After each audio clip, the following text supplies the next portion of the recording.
perlu diketahui oleh kita bersama bahwa orang yang berpuasa akan sah puasanya bila memenuhi 4 persyaratan. Bapak, Ibu, saudara-saudara sekalian yang mulia, berbicara puasa, maka diantaranya ada syarat sah puasa, ada syarat wajib puasa. Artinya syarat sah puasa, siapa-siapa orang yang kalau puasa bisa sah di hari-hari apa yang kalau kita puasa bisa boleh untuk puasa. Maka malam hari ini kajian kita akan membahas tentang syarat-syarat keasahan puasa, baik puasa wajib kayak Ramadan, nazar, maupun puasa sunnah kayak Senin, Kamis, dan seterusnya.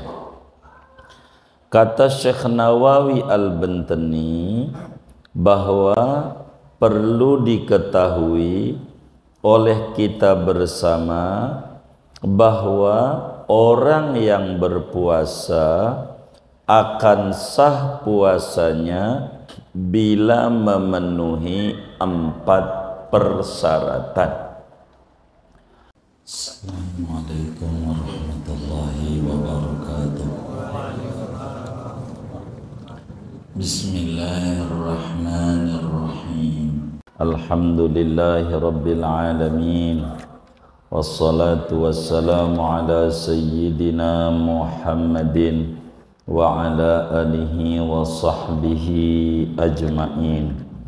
Amma ba'du, faqad qala al-imamul muallif rahimahullah wa nafa'ana bihi wa bi barakati ulumihi wa ghafara lahu wa li masyayikhihi wa li masyayikhina amin. Faslun, syartu sihhatihi arba'atu asya'a. Adapun syarat-syarat sahnya puasa yaitu ada 4 perkara. Islamun, pertama Islam, wa aqlun, kedua berakal, wa naqa'un min nahwi haidin, ketiganya suci dari seumpama haid, wa ilmun bikaunil waqti qabilan lisaumi, keempatnya tahu dengan keadaan waktu itu menerima, yakni bisa untuk puasa. Wallahu a'lamu bisshawabi. Bapak, Ibu, saudara-saudara sekalian yang mulia, berbicara puasa, maka diantaranya ada syarat sah puasa, ada syarat wajib puasa. Artinya syarat sah puasa, siapa-siapa orang yang kalau puasa bisa sah di hari-hari apa yang kalau kita puasa bisa boleh untuk puasa. Maka malam hari ini kajian kita akan membahas tentang syarat-syarat keasahan puasa, baik puasa wajib kayak Ramadan, nazar, maupun puasa sunnah kayak Senin, Kamis, dan seterusnya. Kata Syekh Nawawi Al-Bantani bahwa perlu diketahui oleh kita bersama bahwa orang yang berpuasa akan sah puasanya bila memenuhi 4 persyaratan. Orang yang puasa bisa sah dan berimbas insya Allah bisa diterima oleh Allah puasanya bila memenuhi syarat zahir 4 persyaratan. Mana itu yang 4? Islamun, pertamanya agamanya kudu Islam. Artinya orang yang kafir kalaupun maksa puasa tidak sah puasanya.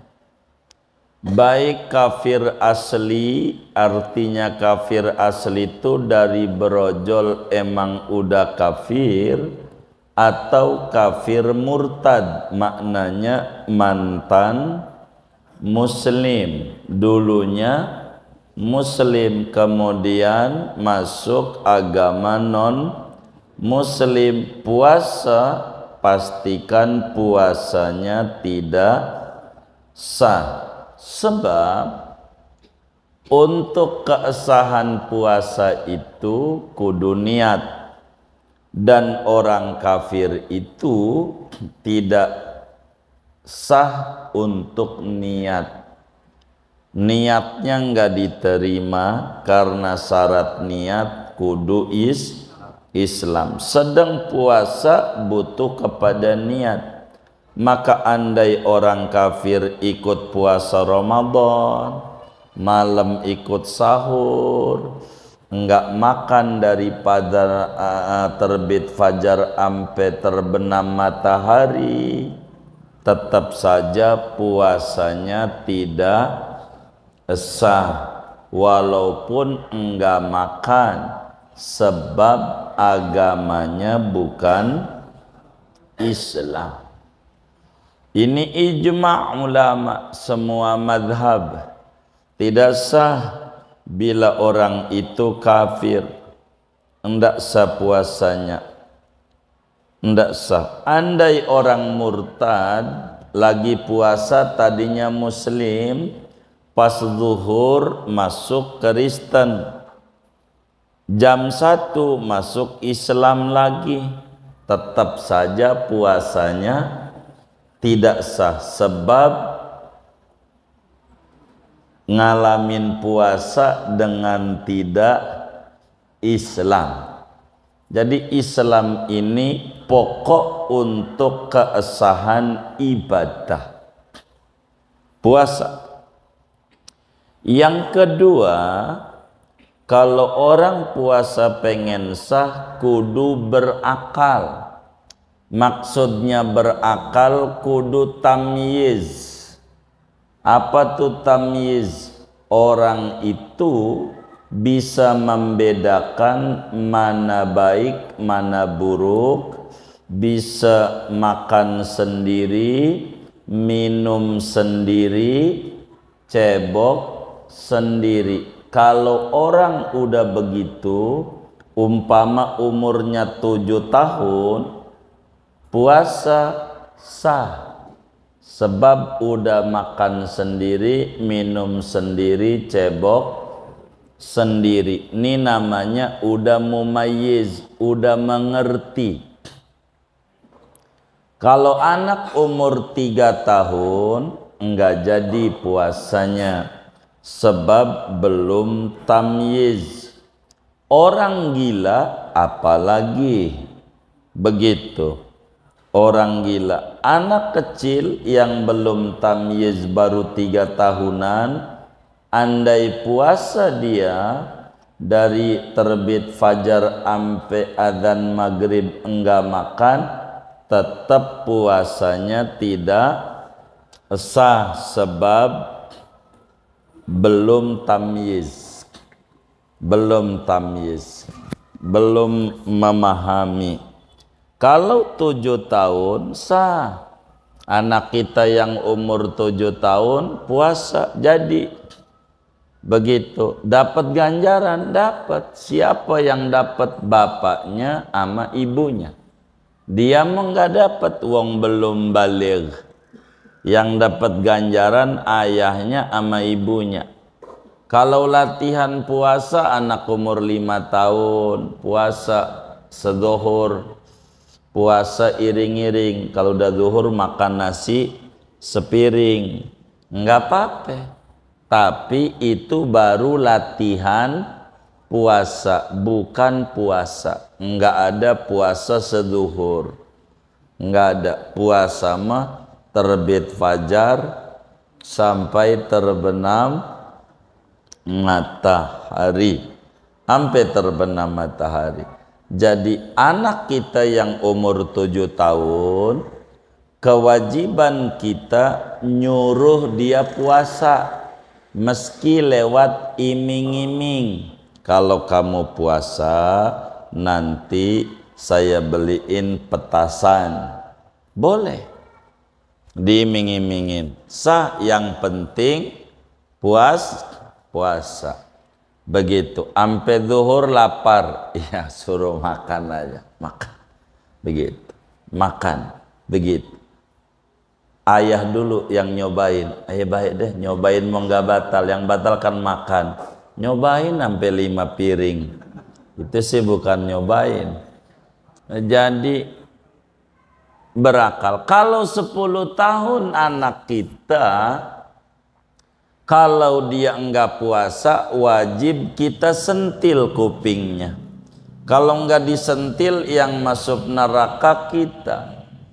Kalau umur 10 tahun ke atas, wajib kita sentil kupingnya, atau kita sabet tangannya pakai sapu, nyabetnya dapat nyabetnya masuk surga. Maka kata orang tua dulu, saya enggak nyabet ente tapi nyabet setan. Begitu kata orang tua dulu. 7 tahun. Dari mana? Rasulullah sallallahu alaihi wasallam dalam hadis riwayat Imamul Bukhari, di dalam Sahihul Bukhari, muru auladakum bis salati li sab'in wadribuhu 'alaiha li asyrin. Kata Nabi, suruh anakmu untuk mengerjakan sholat termasuk puasa Ramadan ketika genap umur 7 tahun. Namun pukul anakmu, bukan nyuruh doang, ada punishment bila meninggalkan sholat dan puasa Ramadan ketika umur 10 tahun. Udah tuh harus, karena kemungkinan balik keluar mani 9 tahun. 10 nih mungkin udah balik walaupun belum tentu. Untuk apa ini? Faedahnya adalah agar supaya nanti kalau udah dewasa terbiasa melakukan ibadah, tidak perlu pakai disuruh-suruh. Begitu. Itu begitu. Maka termasuk enggak sah puasanya kalau orang gila. Ada orang gila malam sahur, begitu enggak makan, siang juga buka, enggak sah karena enggak punya akal. Kata Nabi, rufi al-qalamu an salasatin anil majnuni hatta yufiqa. Diangkat peraturan kolam taklif dari 3 orang, salah satunya dari orang gila sampai siuman, sampai sembuh. Kalau orang gila enggak sah puasanya karena enggak ada akal. Begitu. Orang ayan, bagaimana kalau orang ayan dilihat? Kalau dia ayannya tidak sepanjang hari, puasanya sah. Yang penting ada akal. Contoh, termasuk pingsan, malam sahur, kemudian jam 10 pingsan. Apa kesurupan? Ditanya, ini jin dari mana? Merek apa? Merek Lea apa Levis? Lea jinnya. Ditanya, kalau orang kesurupan pakai ditanya, jin mana? Jin tomang. Itu yang masyhur tuh tomang jinnya. Begitu, jin kebon manggis kurang. Ini orang yang kesurupan nih, kalau dia sadar sebelum maghrib, puasanya sah.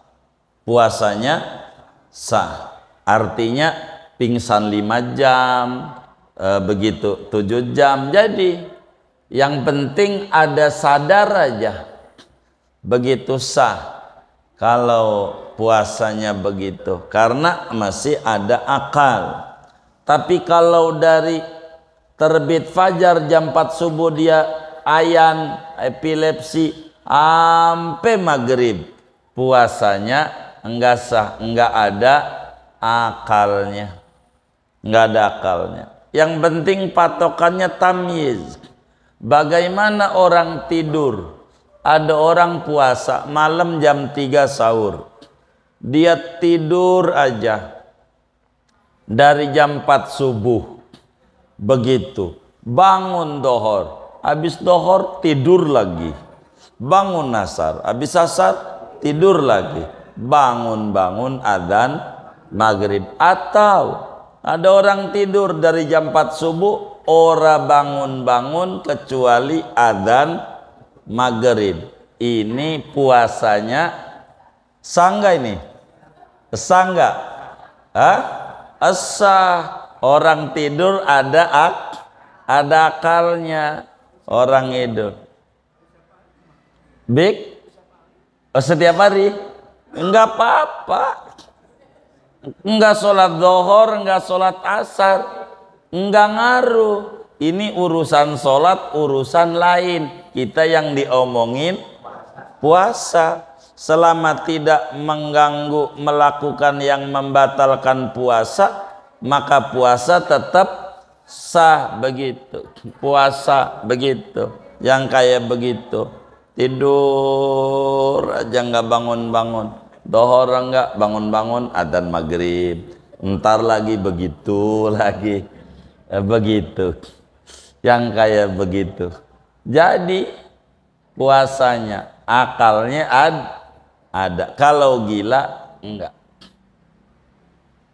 Kalau gila mah biar kata sejam, gilanya tetap puasanya tidak sah, sebab enggak ada akal. Kalau orang tidur akalnya ada, cuman tertutup dengan tidur aja, tapi akalnya ada orang tidur. Dan kalau di Betawi, tidur itu pekerjaan. Tandanya kerjaannya tidur mulu. Berarti jadi tidur juga kerjaan. Begitu. Ada nggak di Kebon Manggis begitu? Ada ya. Iya, berarti tidur tuh jadi kerjanya apa? Kerjanya tidur. Jadi tidur juga kerja begitu.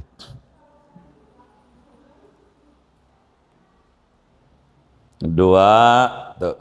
Tiga, agar supaya puasa itu sah, syaratnya kudu suci dari haid dan nifas.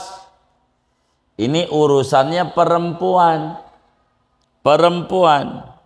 Ada perempuan haid, jadi puasa mah puasa tuh dari pagi. Tanggal 6 datang men, udah puasanya kagak sah. Kan tinggal tengah jam lagi maghrib, biar tinggal tengah jam, karena enggak suci. Harusnya suci dari haid dan nifas. Kalau perempuan tuh datang bulan lagi puasa, puasanya enggak sah.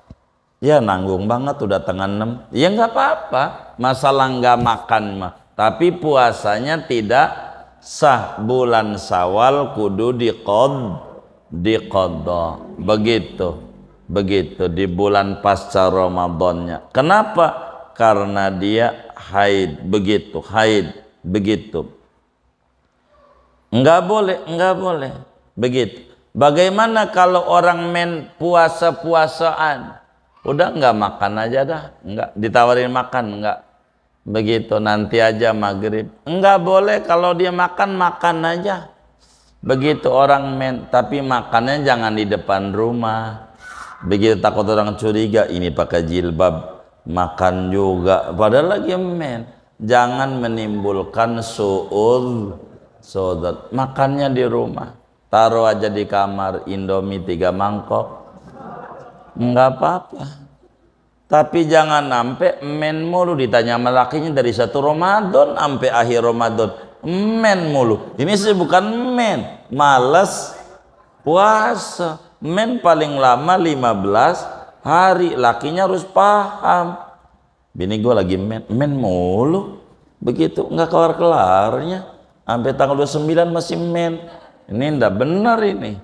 Men tuh paling lama 15 hari men. Kalau junub bagaimana? Nggak apa-apa. Malamnya tidur sama bini. Tidur. Bangun kesiangan. Emang sahurnya ditanya sahurnya apa? Kagak ada. Ya udahlah martabak aja. Begitu. Sahur sama bininya. Tidur, bangun telat jam 8. Jam 8 lah, kan udah lewat subuhnya. Puasa ini bagaimana nih, puasa dalam keadaan junub? Kagak ngapa.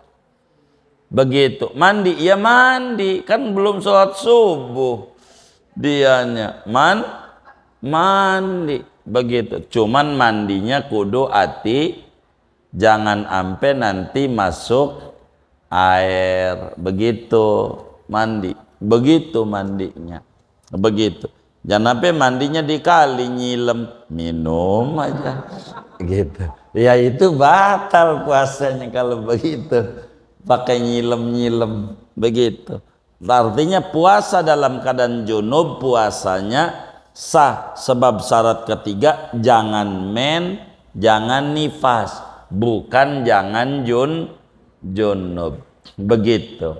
Orang men tidak sah puasanya, dihukumi oleh agama lemes orang men. Orang men tuh pegel. Jadi perempuan tuh kalau men suka pegang-pegang pinggangnya, meringis-meringis. Begitu pinggangnya meringis-meringis kalau men. Begitu. Pegel. Waktu saya men begitu, Bu. Itu begitu men tuh.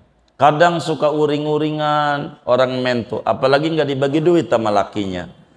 Itu uring-uringan. Nah, itu sih nggak perlu men, iya nggak perlu men katanya. Kayak begitu. Itu begitu. Orang men, kata Al-Quran, walladzina yutiqunahu. Jadi fa in kuntum maridon aw ala safarin faidatum. Faman kana minkum maridon aw ala safarin faidatum min ayamin ukhor. Kalau dia sakit, men dihukumi kayak orang sakit. Kadang kalau udah nyeri haid luar biasa, maka yang kayak begitu diperhatikan oleh agama dan nggak usah puasa, sawal aja diqadha karena dia men. Termasuk nifas. Nifas itu darah yang keluar sesudah melahirkan, begitu, itu haid, begitu.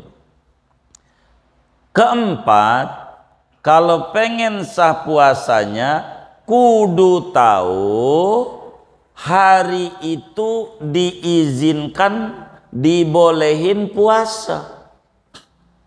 Kudu tahu hari itu diperbolehkan puasa.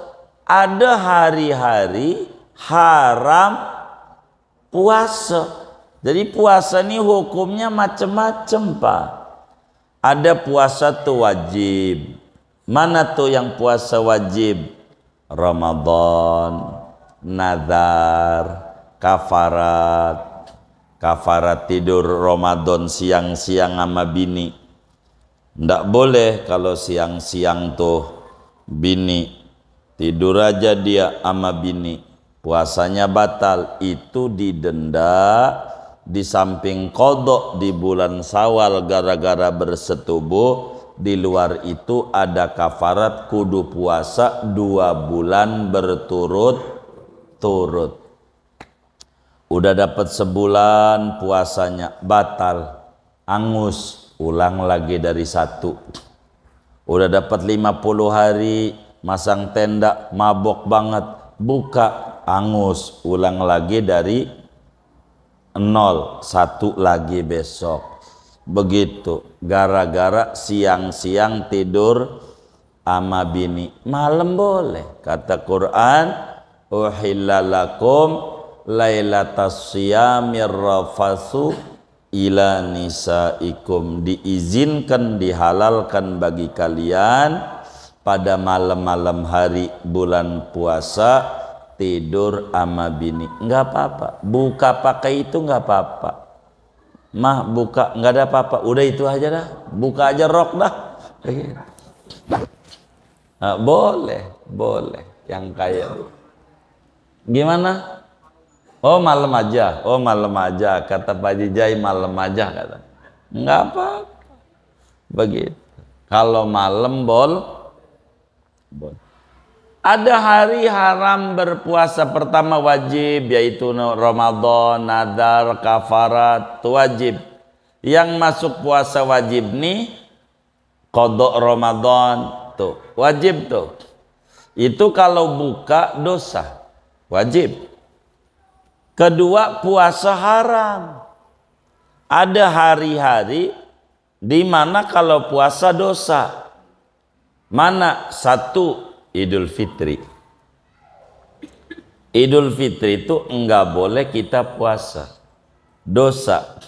Jangan puasa kalau udah hari raya. Ingat pertemuan yang lalu dijelasin, jangan yang lebaran siapa, yang haram siapa, jangan. Jadi kalau hari itu menurut kita hari raya, haram puasa. Idul Fitri. 2, Idul Adha, haram tuh puasa. Itu orang tua dulu puasa dulu, sebelum habis sholat baru buka. Itu bukan puasa, kagak makan. Bukan puasa, kagak pakai mie. Kalau pakai niat dosa, enggak niat.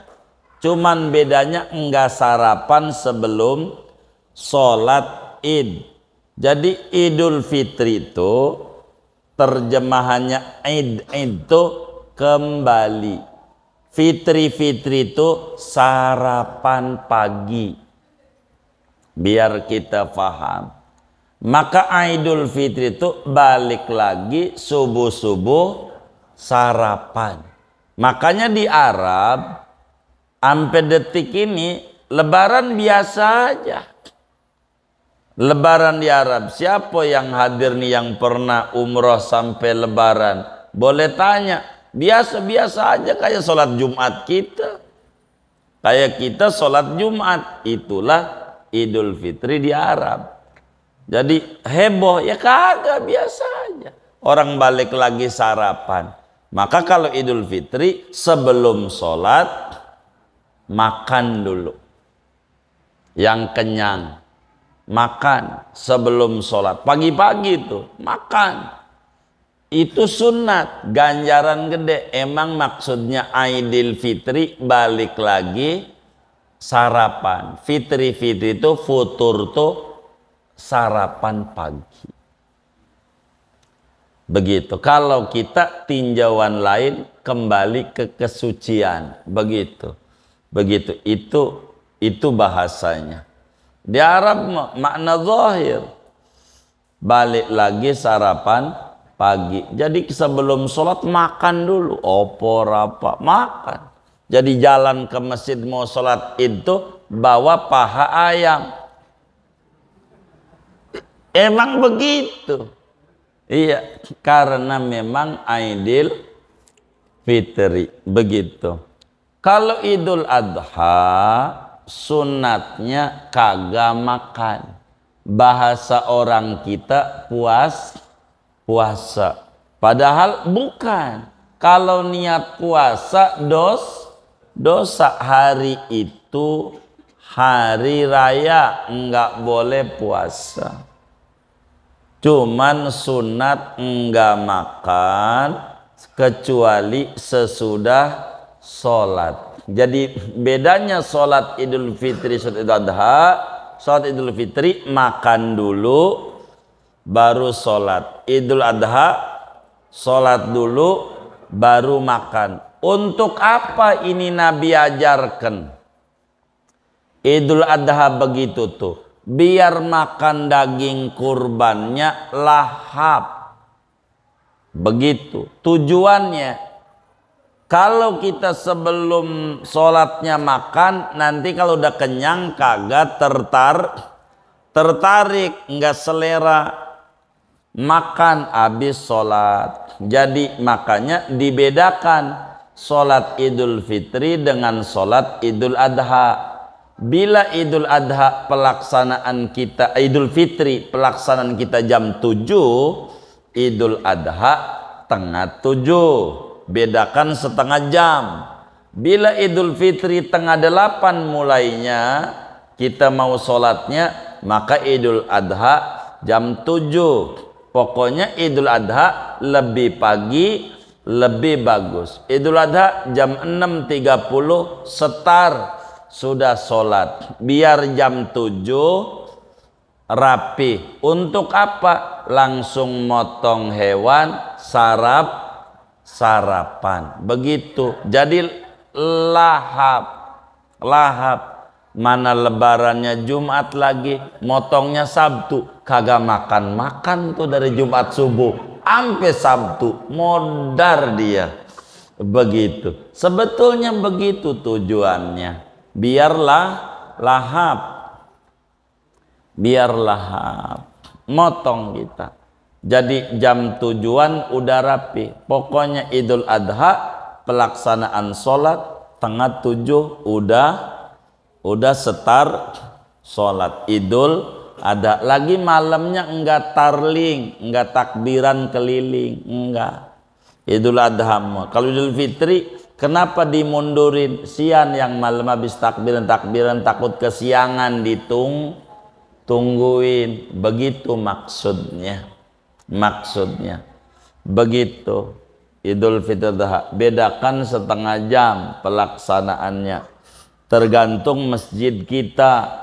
Kalau masjid kita Idul Adha jam 7, berarti Idul Fitri tengah 8. Begitu. Kalau Idul Fitri jam 7, Idul Adha tengah 7. Begitu, biar gede ganjarannya. Begitu. Nah, 2 hari raya Idul Adha. 3, 4, 5 hari-hari tasyrik. Tanggal 11, 12, 13 Dzulhijjah. 3 hari sesudah Idul Adha.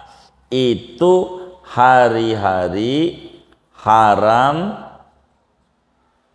berpuasa. Dari mana dalilnya? Di dalam hadis Bukhari dan Muslim, Rasulullah Sallallahu Alaihi Wasallam melarang kepada umat puasa hari raya Idul Fitri, hari raya Idul Adha. Tidak boleh.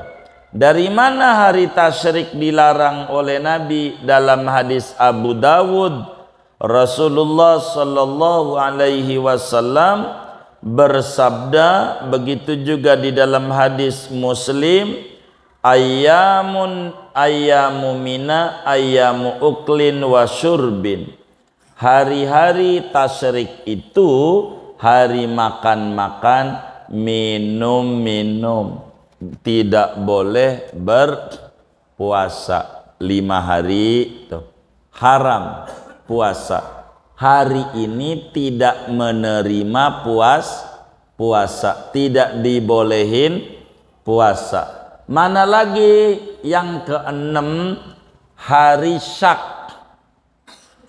Hari syak. Apa tuh hari syak? Hari tanggal 30 bulan Sya'ban dan belum ada penetapan Ramadan masuk, berita seliweran di mana-mana katanya Ramadan, katanya belum. Itu hari haram puasa. Namanya hari ragu. Mana lagi haram puasa ke-7 tanggal 16 Sya'ban sampai akhir Sya'ban. Kalau udah Sya'ban tanggal 16 haram berpuasa, tapi tidak mutlak. Hanya bagi orang yang tidak biasa puasa. Kalau bagi orang yang biasa puasa mah seperti Senin Kemis boleh lanjut. Seperti orang mana lagi punya qodok Ramadan lanjut puasa walaupun udah separuh lebih. Begitu. Mana lagi puasa Daud lanjut, silahkan. Mana lagi kalau diawali tanggal 15 puasa. Kalau sehari sebelumnya puasa boleh. Karena enggak bolehnya setarnya di 16. Makanya ada malam namanya nisfu Sya'ban. Malam berapa malam nisfu Sya'ban? Malam ke-15 bulan Sya'ban. Nih malam 15 Sya'ban. Malam ini nisfuan, maghrib baca Yasin 3 kali, besok puasa. Dapat ganjaran gede. Tuh puasa sampai buka-buka Syawal. Boleh. Karena puasanya dari tanggal 15. Kalau nisfu Sya'bannya enggak puasa, mulai di 16 haram. Enggak boleh dijemput dengan puasa Ramadan bagi yang tidak puasa. Udah berapa tuh ya? 7. 8. Mana yang puasa haram? Istri yang tidak diizinin laki. Kata si bininya, bang besok puasa ya Senin. Rusah. Kata lakinya, enggak boleh. Maka kalau maksain puasa haram. Kenapa puasa Senin hukumnya patuh sama laki wajib? Maka enggak bisa maksain puasa, bukannya dapat ganjaran, dapat dosa. Cuman laki yang ngelarang tuh kurang bijak, bro. Alhamdulillah. Begitu bininya demen puasa. Begitu. Tapi kan boleh saja agama. Kalau sampai ada orang kayak begitu, enggak apa-apa. Begitu. Kayak begitu. Enggak boleh. Maka yang keempat, kudu tahu waktu. Waktu itu hari. Hari itu boleh puasa. Maknanya seorang muslim diizinkan puasa sepanjang tahun. Yang penting jangan di hari-hari yang dilarang berpuasa. Kalau maksain diri puasa, puasanya tidak sah. Begitu. Yang paling pokok 5 hari itu, 2 hari hari raya sama hari tasyrik. Yang lain banyak tafsiran. Yang lain kayak perempuan haram puasa itu kan bilakinya nggak setuju. Kalau setuju boleh begitu. Tapi dari sisi hukum itu haram begitu. Begitu. Ini puasa. Ada puasa hukumnya sunat, ada puasa sunat tahunan. Itulah Arafah, Asyura, Rajab, Sya'ban, itu puasa tahunan. Ada puasa bulanan, Ayyamul Bid, tanggal 13, 14, 15 setiap bulan kecuali Dzulhijjah. itu mundur sehari, 13-nya masih tasyrik, 14, 15, 16. Ada puasa mingguan, Senin, Kamis. Ini hukum-hukum daripada puasa. Singkatnya ada 4 syarat sah berpuasa. 1 Islam, 2 tamyiz berakal tuh, 3 suci dari haid dan nifas, 4 tahu hari itu boleh puasa, yakni harinya bisa untuk puasa. Kalau harinya enggak bisa untuk puasa, kayak hari raya, maka puasanya di samping dosa tidak sah. Malam niat, siang wajib makan karena harinya tidak bisa untuk puasa. Untuk puasa tidak bisa, dilarang oleh agama. Inilah hari-hari di mana kita dilarang berpuasa, yaitu hari Idul Fitri, Idul Adha, hari Tasyrik, hari Syak tanggal 30 Sya'ban, hilal belum kelihatan tapi orang bilang bincang-bincang masuk, itu juga haram. Dan tanggal 16 ke atas enggak boleh. Kata Nabi dalam hadis yang sahih, idan tasofa Sya'ban fala tasumu. Bila Sya'ban udah lewat separuh, yakni tanggal 16, jangan puasa. Yang ini enggak mutlak. Kalau wiridan mah boleh. Inilah syarat-syarat sah untuk kita berpuasa. Saya mau tutup buat tanya jawab saja. Ada yang ditanya mungkin dari materi ini atau di luarnya, dipersilahkan. Baik, ada kertas kayaknya ini.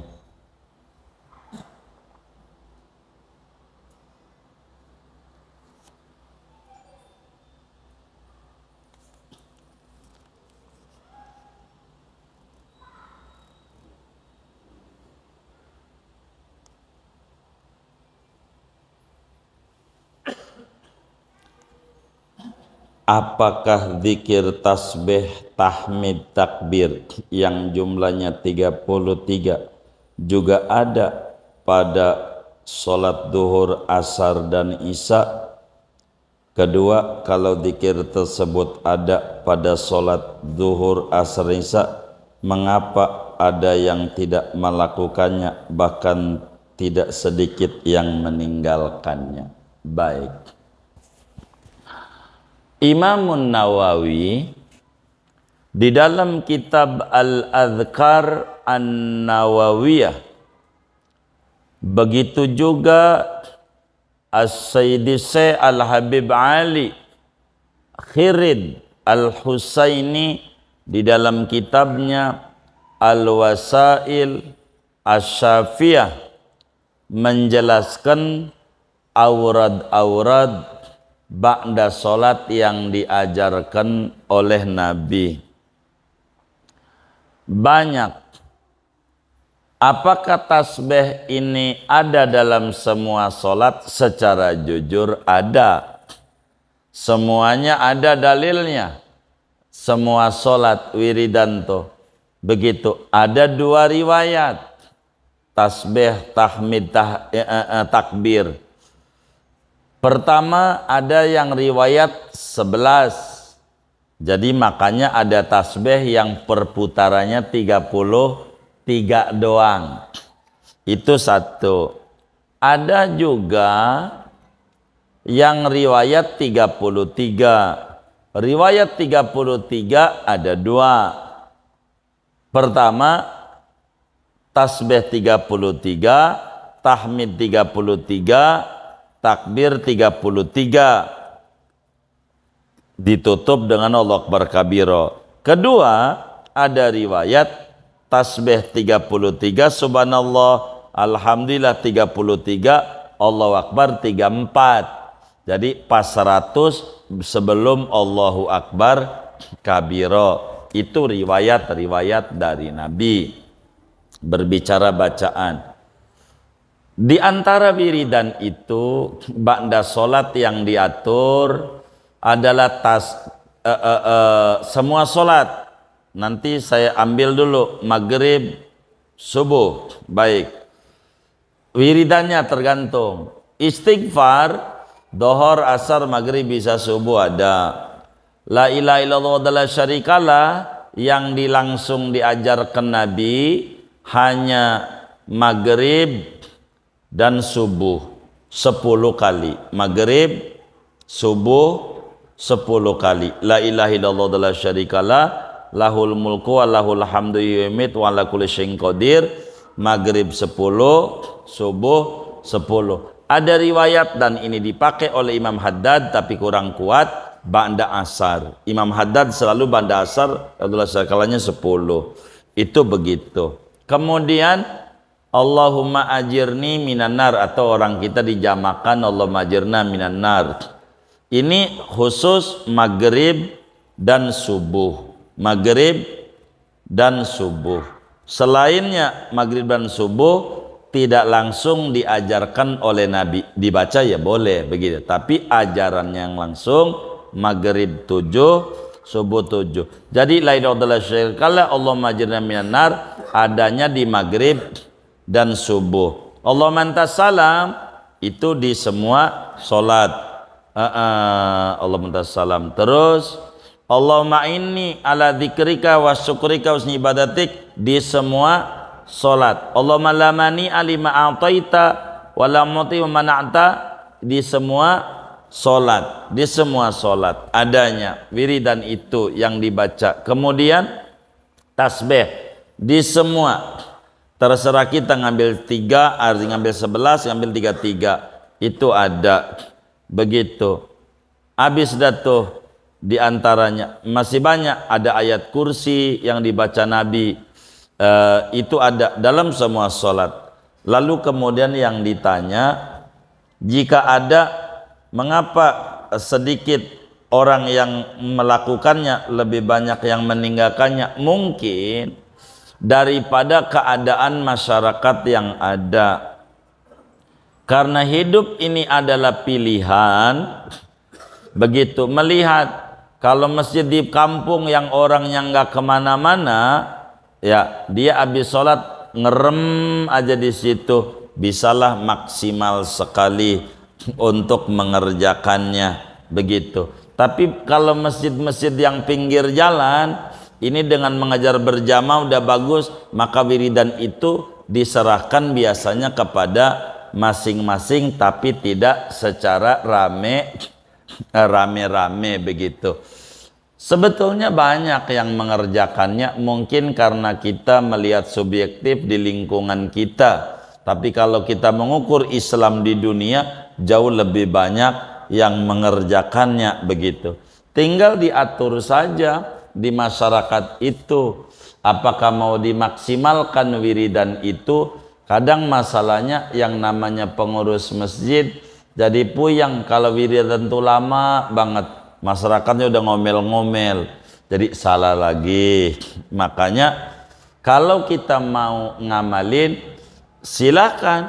Yang tasbih ini besar ganjarannya. Sebetulnya kalau tasbih, tahmid dan takbir ini mau tidur juga ada ajarannya. Mau tidur, Sayyidah Fatimah Zahra diajarkan oleh Rasulullah Sallallahu Alaihi Wasallam sebelum tidur baca tasbih 33, apalagi Alhamdulillah 33, Allahu Akbar 33.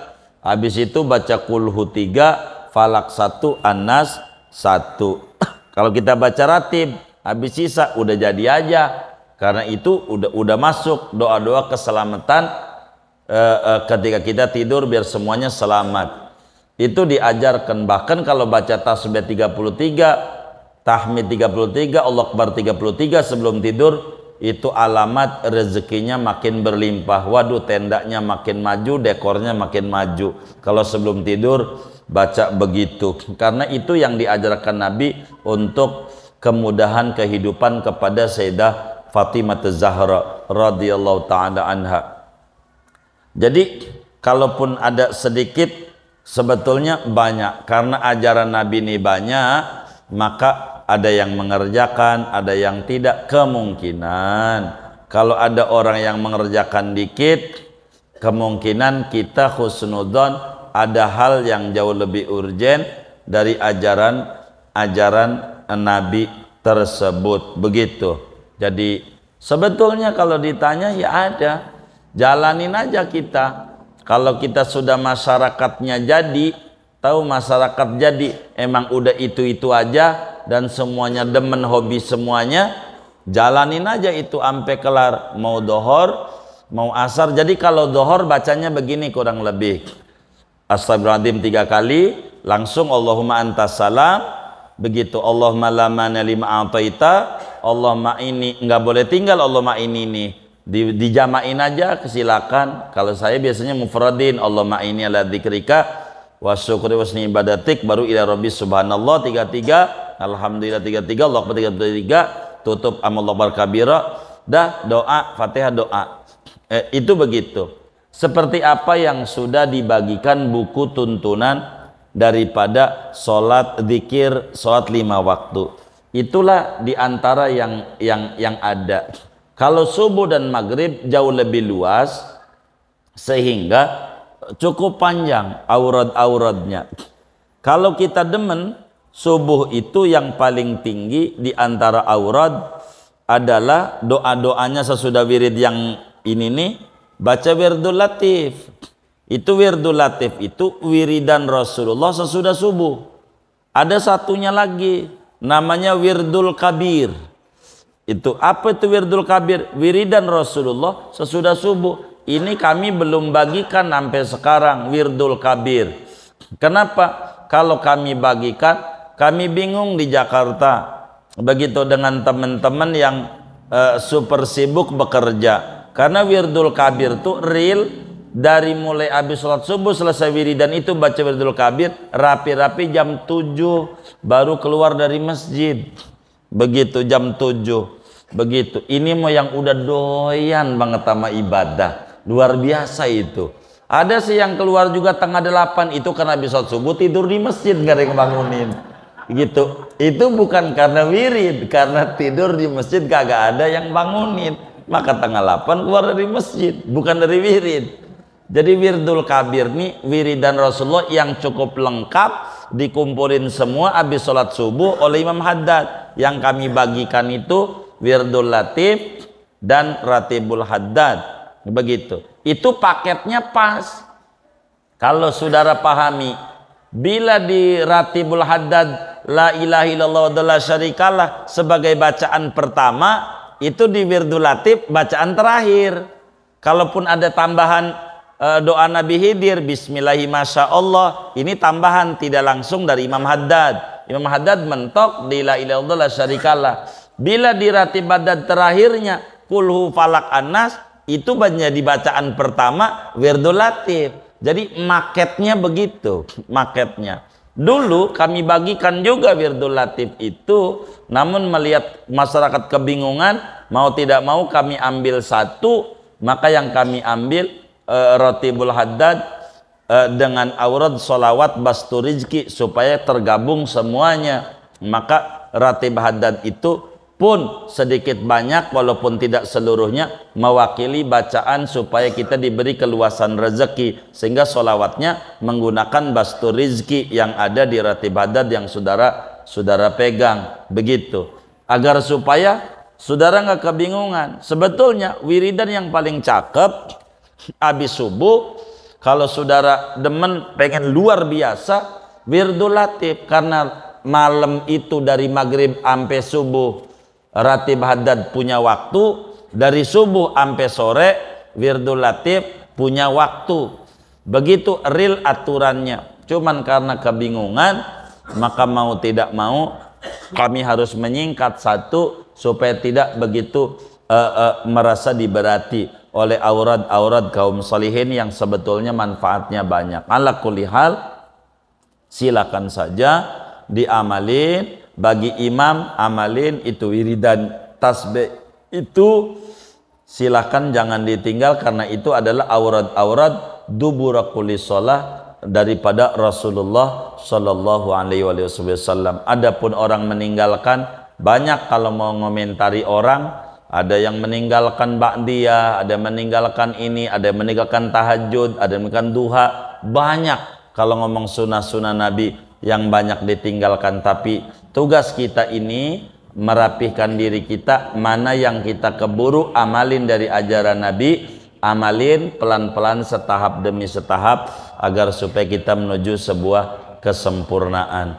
Kurang lebih demikian, tapi intinya ajarannya ada begitu. Cuman biasanya kenapa orang meninggalkan, kemungkinan terbesar sepanjang yang kami tahu karena di kota-kota besar itu kalau udah zuhur, asar terlalu repot mereka, sehingga dengan waktu kerja yang minim jangan sampai mereka dipecat oleh bosnya gara-gara mereka terlalu lama wiridan dalam sholat. Padahal kalau mengerti negerinya Islami kayak di daerah-daerah itu normal wiridan itu sampai kalau mau maghrib subuh ditambah laqad jakum 7 maghrib, laqad jakum 7 subuh. Kita banyak disingkat-singkat, itu luar biasa. Sama kalau mau mengkritisi tahlilan itu yang paling afdol adalah la ilaha illallahnya 100. Di Jakarta saja kita ngalamin 33, lewat dari 33 mulai batuk jamaahnya. Kalau lewat 33. Kalau di daerah mohon maaf bisa kalau tahlilan tuh bisa 200, bisa 500 tiap tahlilan. Nggak ada itu tahlilan 100 tuh kalau malam 1, 2, 3 200, bisa 300, kadang 500 baru nutup tuh la ilaha illallah. Itu di daerah begitu. Nggak ngalamin sampai detik ini di daerah Kabupaten Tangerang, di Serang, Cilegon 33 enggak ada. Apalagi di daerah Pandeglang, nggak tahu tuh di Cilegon tuh. Kalau di Pandeglang hadorot paling dikit kudu 100 hadorot. Dari jam 8 nih kita mulai tahlilan sampai tengah 9 belum kelar. Ila hadrat Syabdul Qadir Al-Fatihah. Satu wali satu Fatihah. Pokoknya ada 200 wali ya 200 Fatihah. Lah belum tahlilan Yasin belum. Kalau di Jakarta insya Allah udah pulang itu jamaahnya. Kalau di Jakarta kira-kira mau diamalin ya silahkan. Begitu. Itu begitu. Kalau nggak begitu nggak mau. Kudu wali ini sebut semuanya. Urutan-urutan itu. Jadi paling dikit itu 200 Fatihah sebelum iya sebelum Yasinnya itu. Itu begitu sampai detik ini. Saya bilangin aja takut saudara main di rumah temennya di Pandeglang mimpin Nabil Fatih Yasin, aduh ditawakan ditinggal orang. Begitu. Itu kayak begitu yang terjadi. Jadi ini wiridan ini ada begitu. Jadi silakan amalkan, sabit dari Nabi, ada ajarannya tasbih ini. Amat sangat bagus bila kemudian kita amalkan itu.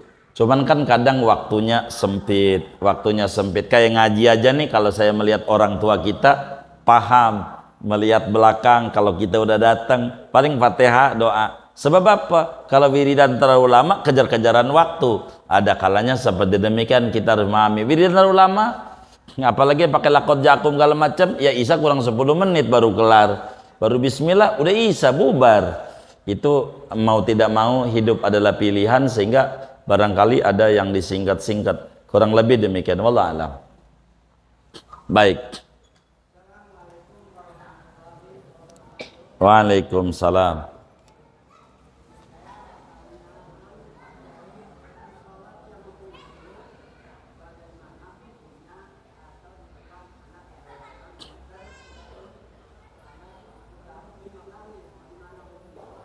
Apa tuh?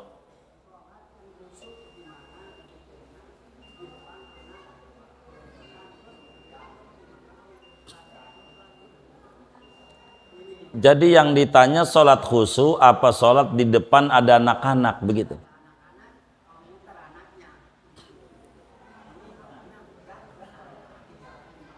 Iya, jadi yang ditanya nih hukum garuk-garuk sampai 5 kali apa sholat khusyuk? Ah? Oh iya, baik.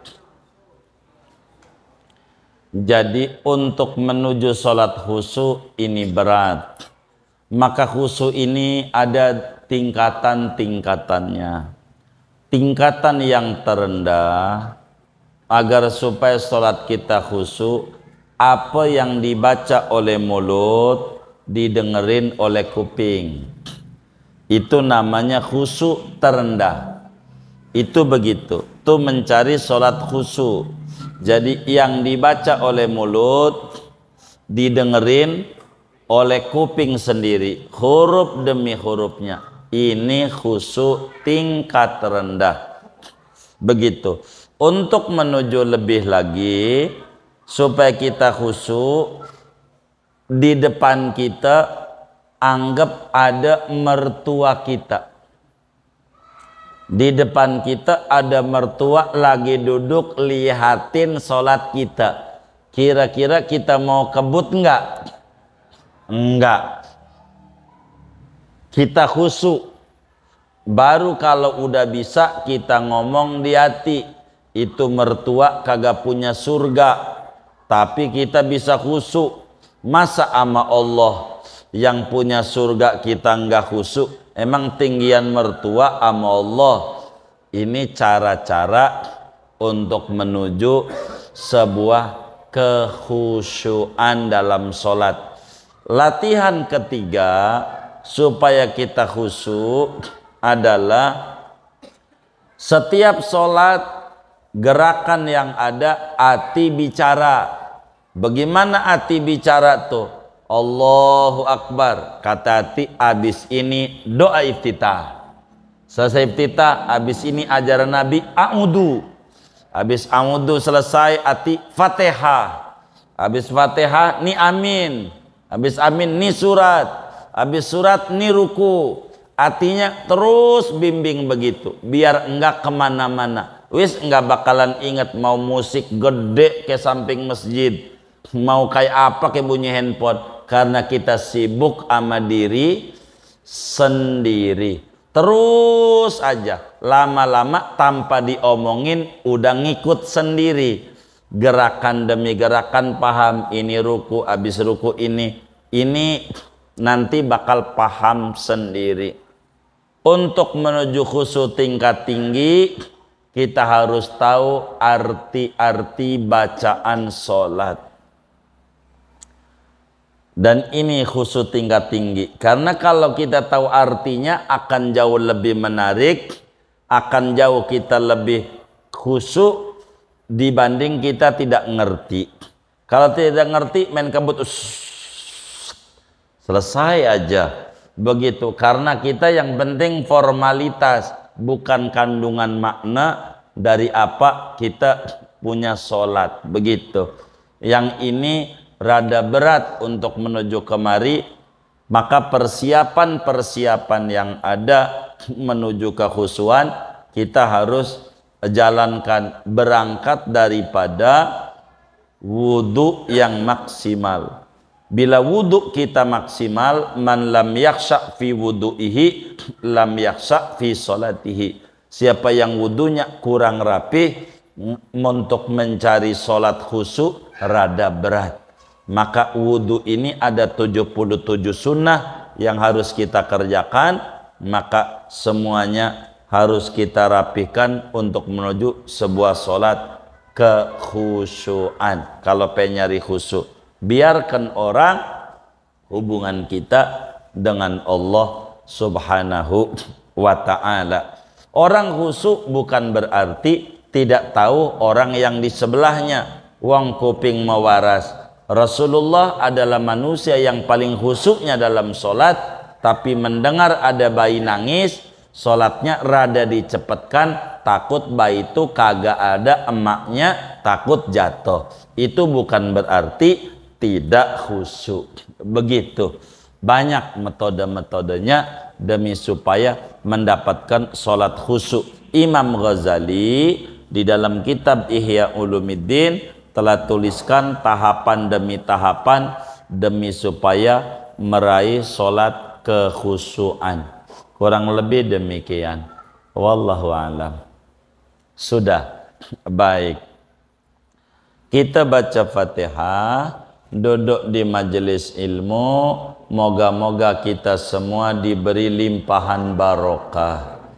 Ilmu-ilmu kita barokah, usaha-usaha kita barokah, rezeki kita barokah, keluarga kita barokah, anak keturunan kita barokah, lingkungan kita barokah. Allah beri kita semuanya barokah dunia dan barokah akhirat. Amin. Al-Fatihah.